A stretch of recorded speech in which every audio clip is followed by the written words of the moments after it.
今仔日开始寒流减少，各地拢有变较烧热，也毋过早暗有关是真寒，提醒观众朋友得要注意温差真大。对初三暗时开始，中南部甲华东地区特别变天落雨，所以要把握这2日的好天气。因若交通的部分，北部的国道车有较侪，高公桥是预告国道5号落南，南港到头城这段到下晡5点进前，这车拢会真侪。 大冷的空气，予太平山已经停止落雪。大年初一搁开园，园区道路已经无结冰，前几工落的雪嘛开始扬，顶剩1点仔。寒流慢慢减弱，初一全台湾上寒出现伫南湖全谷，顶零下7.4度；北地上寒伫苗栗大河，透早3点顶2.3度。气象署表示，初一日时温度回升，但要注意温差真大。日夜温差大。 所以要适时的增减衣物，尤其是在夜间，还有在明天清晨的时候，还有一波低温。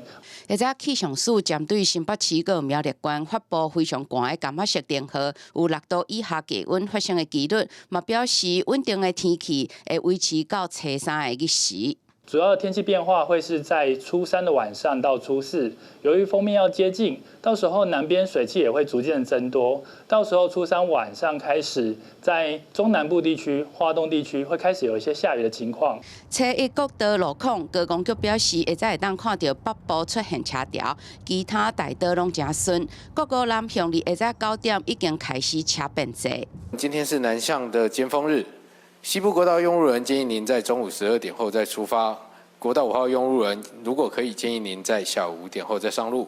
高公局预告，国五南港系统到头份下到5点进前车流量大。国一南向杨梅到头份，国3中和到关西，国一彰化到埔盐系统下到4点进前车真多。提醒用路人时间闪开，或者是使用替代道路来避开塞车。公司新闻林俊梅、皮耀组台北报道。